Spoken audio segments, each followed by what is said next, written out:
good afternoon to everybody in the UK, good evening in India, and good morning in the US. And of course, it must be late in the evening everywhere else, such as Malaysia, where one of our partners is based. So welcome to this conference on the UKIERI-DST on AI, cyber risks, and data science for FinTech and digital economy. The purpose of this project as a whole and of the conference in particular is to explore the scope for a UK-India multidisciplinary collaboration in this great and up and coming field.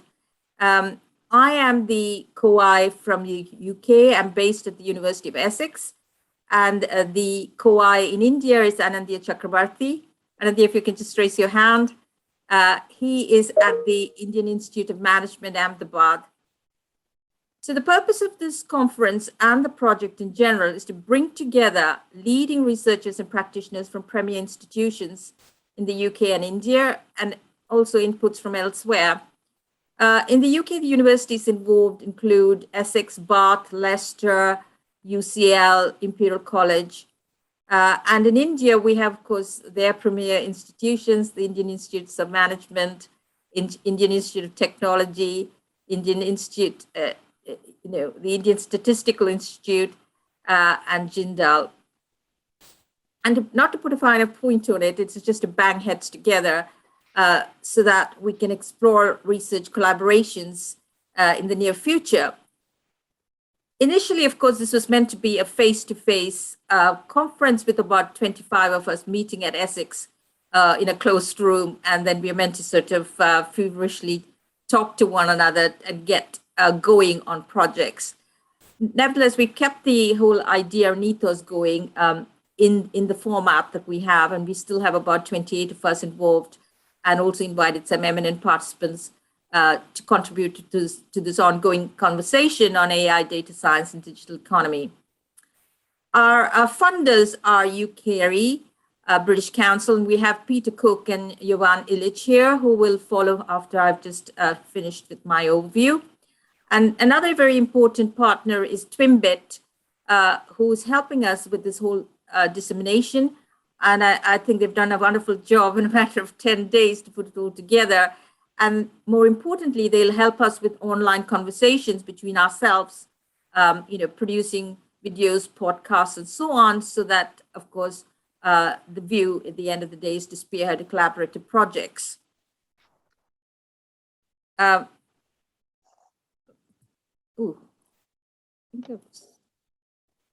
Right.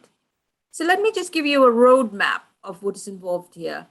AI, as you know, refers to the ability of machines to perform cognitive tasks like thinking, problem solving, learning, and decision making. And it is part and parcel of what's feeding into the FinTech and digital economy, which is part of this very large vista of the fourth industrial revolution itself, where the information communication technology has enabled a lot of developments and revolutionized the way in which information is communicated and how agents interact in markets. And then, of course, it is all electronic, it is all algorithmic. And when you contrast digital systems to, I would contrast it with analog systems where physicality is important. So the characteristics of digital systems is, of course, the speed, very importantly, the low cost of digital replication with almost high fidelity. A point that I'll emphasize greatly will be the generation novelty using digital recombination. In terms of time and space, of course, it is available 24/7, unlike physical systems, where we know retail shops and so on open and shut at specific times. An online system can be alive and kicking for 24/7. There are no physical restrictions and, of course, no physical locus. I mean, these are both advantages and also create challenges, as we will see. We're bombarded about the phenomenal success of narrow AI. We're given all these very, very breathless accounts of AlphaGo, how deep learning and DeepMind beats chess masters and so on. And one of the themes is precisely going to be about what Hector Zennel will call the unreasonable effectiveness of statistical AI.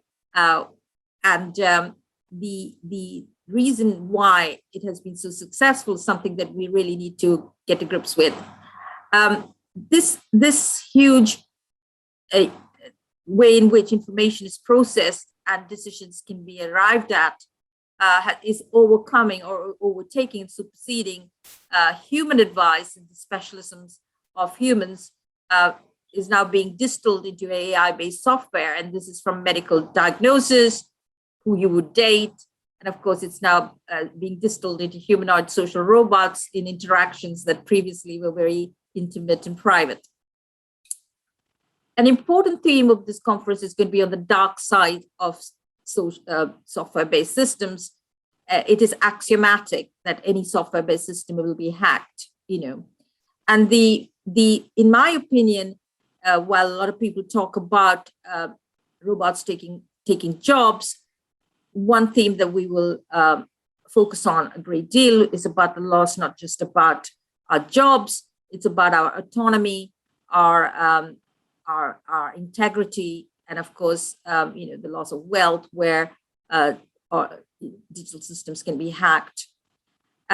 So to build sustainable digital systems, the key elements are going to be cybersecurity, ethics, and of course, the new human discovery or invention of blockchain distributed ledgers, which bring about what I call what is self-regulation.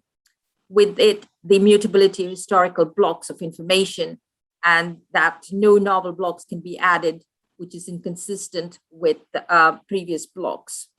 So this sustainability is very, very important. So let me just quickly map the themes of our project with the sessions that we're going to be having on the 13th and 14th. And I hope to convince you that this is, and I hope many of you will agree that this is going to be a very exciting set of themes and mapped appropriately into speakers in our sessions later this afternoon and tomorrow. The biggest aspect of a digital system is the digital infrastructure.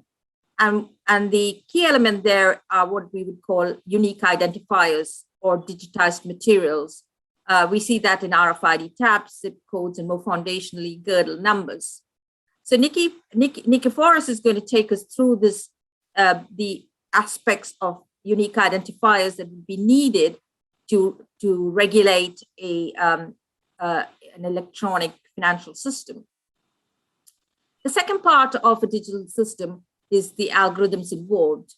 And the most important aspect of this, in my opinion, is the algorithmic self-assembly of digitized materials. I'm lifting this concept from Neil Gershenfeld at the MIT, meaning to say the fourth industrial revolution is about this aspect of fabrication, where programs build machines that build, so it's in terms of financial systems and economies, it would be self-executing smart contracts. Harald Stieber will tell us about the chains of smart contracts, and of course, the aspect of algorithms and software, because they don't have any physical locus. Dan Laley will talk about the dark pools and fragmentation of information in these systems. The second theme would be to talk about the forces for good. We will cover FinTech for sustainable development and for overcoming digital divide and financial exclusion.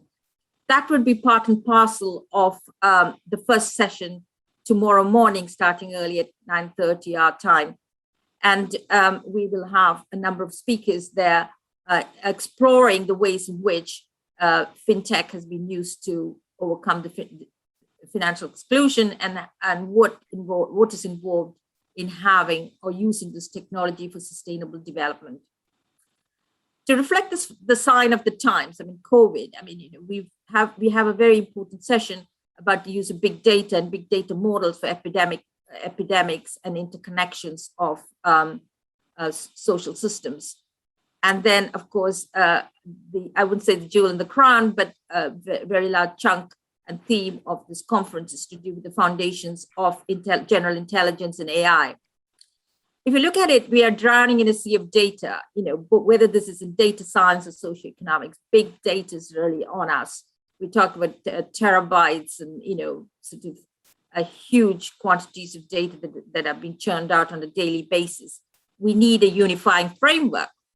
And Eugene Wigner has this fantastic concept of the unreasonable effectiveness of mathematics for this purpose of unifying or providing a unifying framework.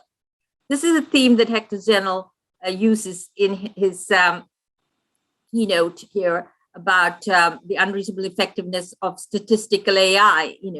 How has the statistical AI become as good as it is?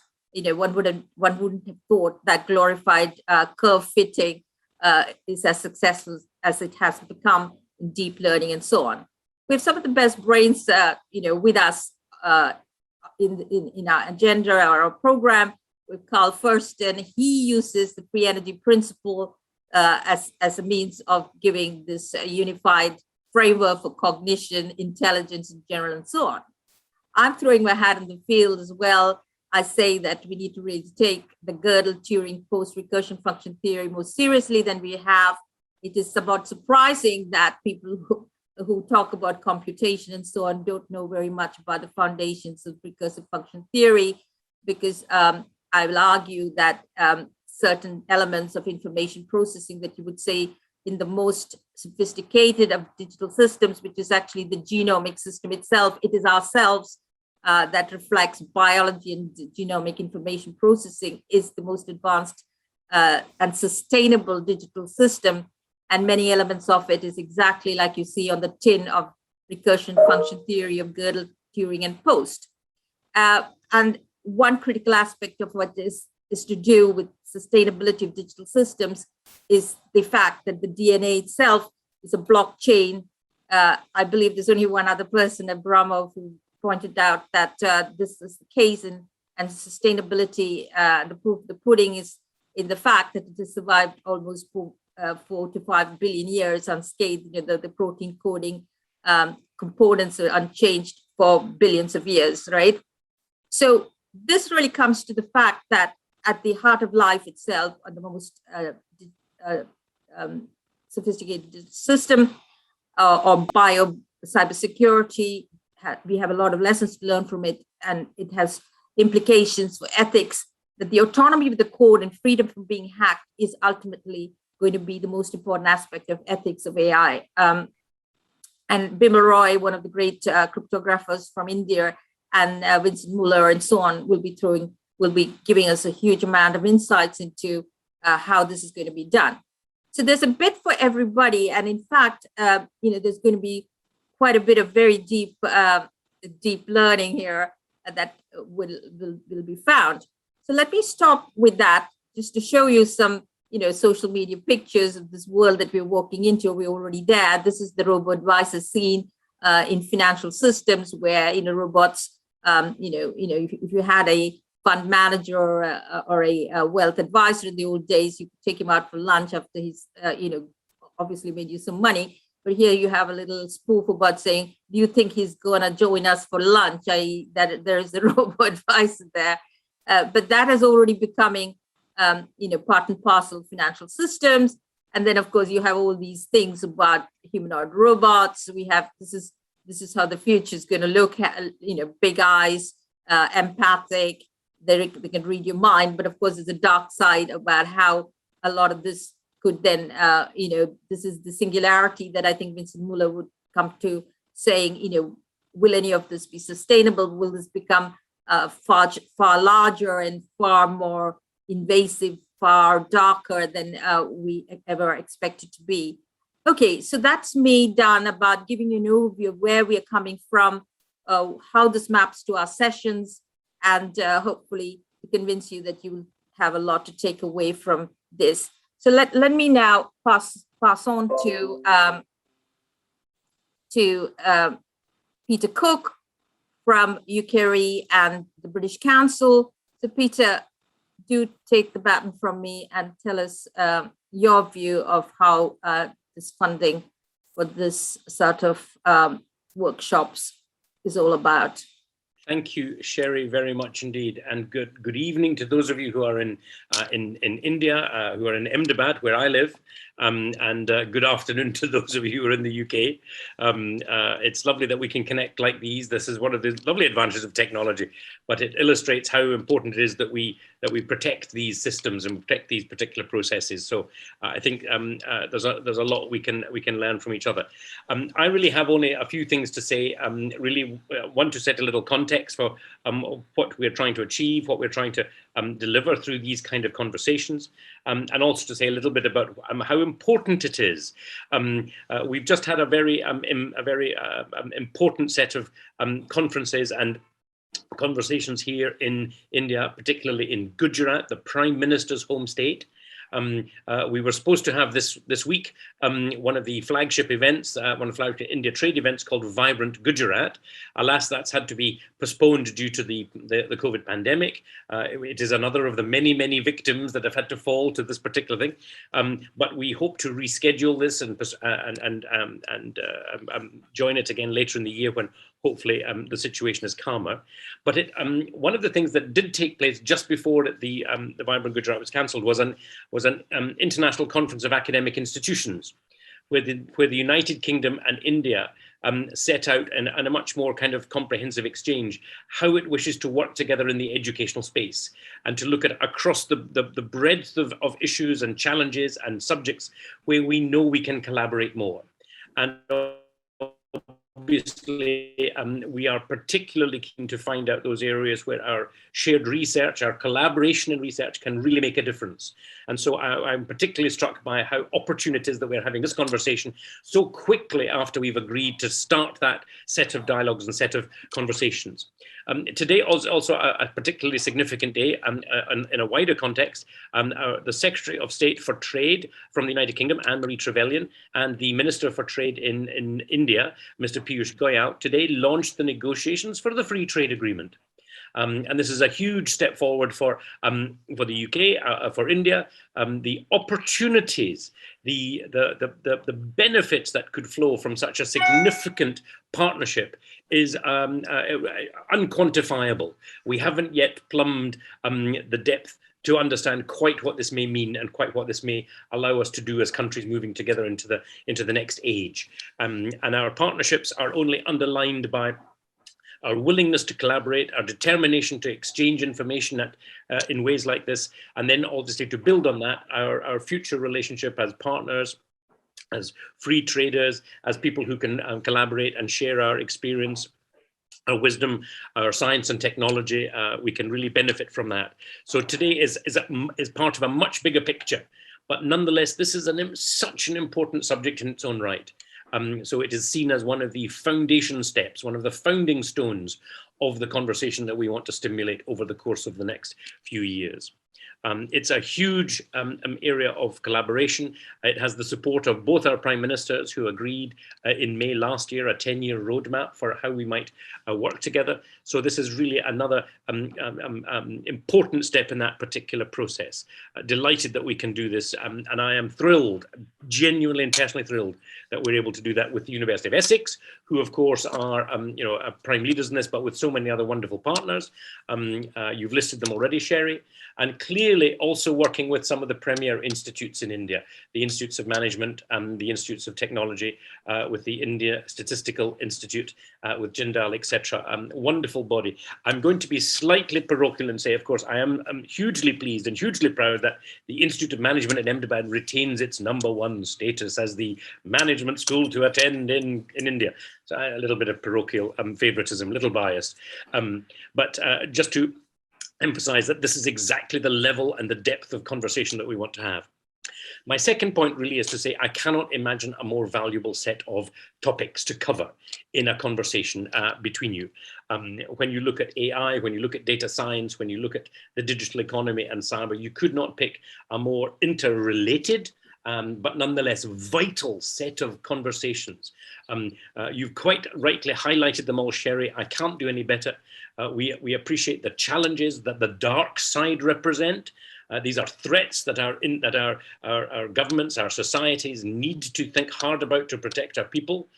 But we also want to take advantages of the huge opportunities that we may have in how we manage our data and how we share information and store information and how we can access that really to benefit society, how we can analyze that for health trends, for future pandemics, for future science and research.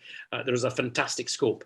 But as you quite rightly pointed out, we are drowning in a sea of too much information. And so it is really vital that we find good structures, good frameworks, good systems that help us to mine that sea of data in a way that is beneficial for both India and the UK. It is a fantastic area, and I'm excited. I want to go back and start studying this all over again, and I don't have the time and I'm too old, but I am thrilled that we're having the conversation. And then finally, just a very quick word of thanks to all of those who have been part of this wonderful a process bringing us all together. This, I hope, is not the last conversation, but just the first. We hope it will lead to other conversations and other programs and other areas of partnership and collaboration. That remains our ambition, that we want to see these links and these exchanges deepen and grow. So I'm delighted that we can do so. Delighted with Yovan and his British Council colleagues that have been particularly helpful in pulling this together, to all colleagues at the University of Essex who are joining us today, obviously to IIM Ahmedabad. I'm very close to IIM Ahmedabad. It's one of my favorite spots, and I know a number of the key professors there. And I wish I had more time to sit down face to face with them, but 2 years worth of COVID has prevented us from doing that. Hopefully that will change in the next period. But there are many, many others to thank, and we can't list them all here. I particularly want to pay tribute to them all and say that we cannot thank them enough for helping us start this process. It's wonderful to be here. It's wonderful to see you all. I hope we'll have a really fascinating conversation today, and then an even more fascinating conversation tomorrow. And then I hope we can use that to stimulate us for what we might do in the future. Thank you very much for your time. Namaste to everyone. And I look forward to the rest of the conversation. Thank you, Peter. Thank you, Peter, for the great enthusiasm, interest, and of course, exuberance with the themes, and hopefully we can carry it all out as you would want us to do. Can I invite Yovan Illic to take on the baton at this point? Thank you, Sheri. Thank you, Peter, for two wonderful introductory speeches. I mean, full of enthusiasm and full of much energy. So I'll try and match the two of you, if I may. I'll speak very, very briefly, but in broad terms about the British Council first of all, and then if Peter doesn't mind, I'd like to say a little personal message to him at the end, if that's okay. I'm sure he won't mind. I mean, I'm the area director for West India for the British Council, and so Peter is one of the Deputy High Commissioners that I work with very, very closely. And so I'll come back to Peter at the end. Just in generally speaking about the British Council and why we're kind of in this phase, I mean, people very often ask me, what does the British Council do and how do you sum it up? And that's can sometimes be quite challenging, but I've kind of settled on two words. And the first word is trust, and the second word is mutuality. And I explain that by saying trust is what we're trying to do, and mutuality is how we achieve it. Now, put very, very simply, we work around the world trying to build connections between people. And for me personally, and these kind of connections is a very existential attribute. For me, it's one of the most fundamental things about being a human being, which gives us purpose, which is, I think, quite relevant to the AI discussion. And we know it works, building trust, but we also know that it takes time. I mean, UK and India have a very long mutually shared history, shared values and shared culture. Some differences, of course, as all cultures do have, but it gives us a good platform. Peter referenced the UK-India roadmap, which takes us up to 2030.